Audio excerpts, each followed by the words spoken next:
Welcome to Morley Library Genealogy and Local History Presentation. I'm Michelle from Adult and Teen Services, and this cold weather had me really wondering how the first settlers in Lake County managed to get through the winters. Take a look with me at winter in early Paynesville and beyond. A large exodus to this area started early, and paths needed to be cut and mapped so that families could follow. There were waterways that it made travel a little bit easier, except in the summer sometimes the waterways were low, and so goods had to be picked up and carried over the road. Summer allowed the felling of trees and the gathering of supplies for the first people who came to this area. It was the Western Reserve that was being developed by the Connecticut Land Company.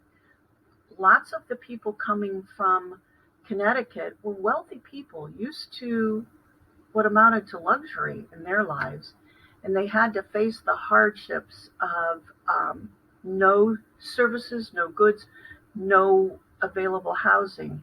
Everything had to be done from the start.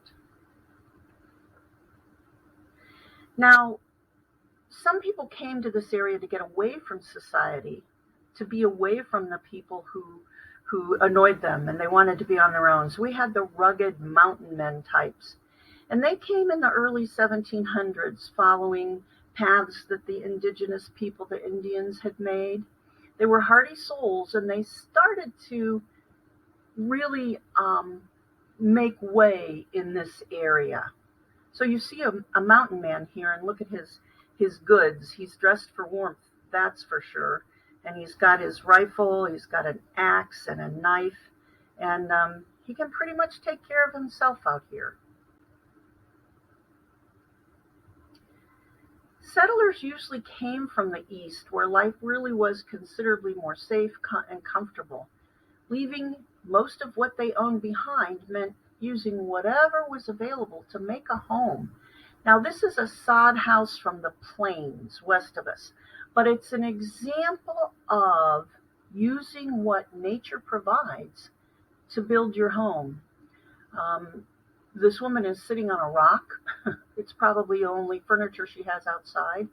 We can see some poles, and we can see something of a sled. A window is covered up right now in her sod house. But this is really how people began to settle.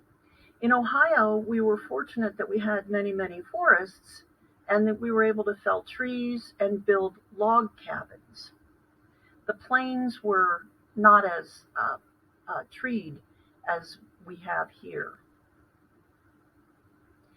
This is a more typical family shelter that we would have seen here, a log cabin. It's got something of a sod roof. But these are a family. When we think of a family today, we think of a mom and a dad and children. But in those days, there might be 5 or 6 adults in the family living in one log cabin, lots of children. And this way people could share the harvest, share the work. As you can see from the picture, the people are curing some meat or drying some meat. There's a rabbit, there's a squirrel, it looks like. There are gourds on the roof and different things that are drying, so that in the winter, dried food can be reconstituted in a stew. And stews were interesting because they contained everything. Everything went into the stew pot, anything that could be brought in. Work was never done. And so during the winter times, there was plenty to do.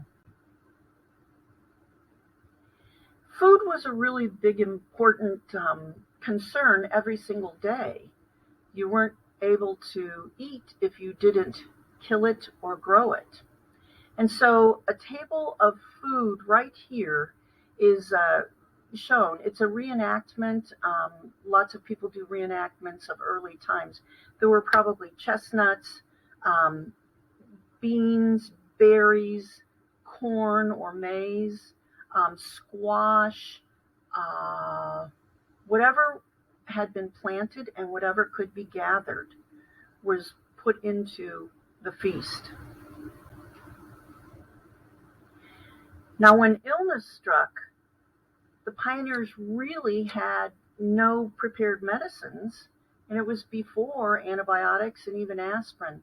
Aspirin comes from the bark of the willow tree, and it was first discovered when Native Americans watched older animals go to the willow tree and eat the bark, and it seemed to ease their pain and suffering.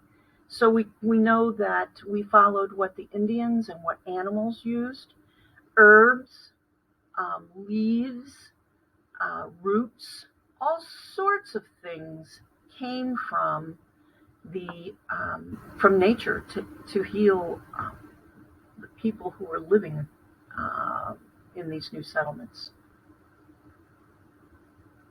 Some of the natural remedies we have here are the basis of drugs today, and in fact, research goes on with plants all across the world looking for different compounds that may be able to cure diseases.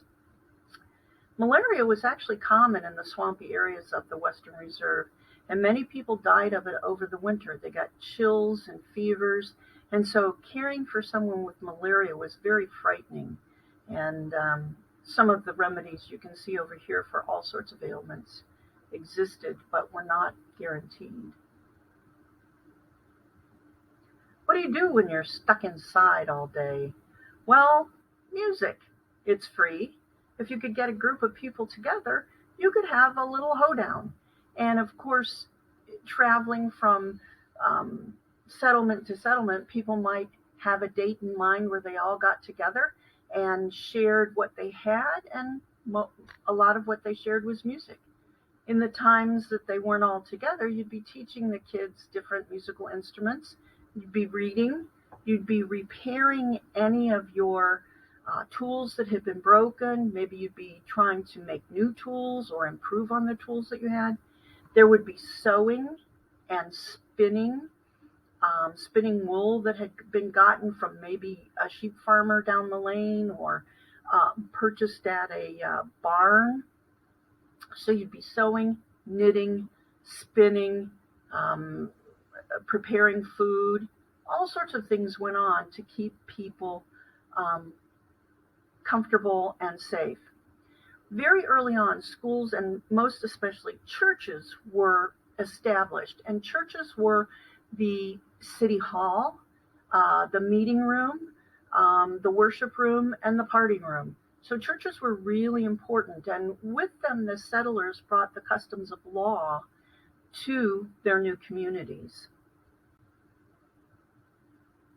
Eventually spring would return, and people would go back to bathing regularly, planting, cleaning, taking everything out, sweeping out the house. As you can imagine, the fireplace would have been a center of gathering, and that soot and that smoke would really get things dirty. This is a time to meet up again with family and friends and other settlers and new people. And it was a time to just experience fresh air, fresh health again. And these are just darling pictures, aren't they? Thank you for listening.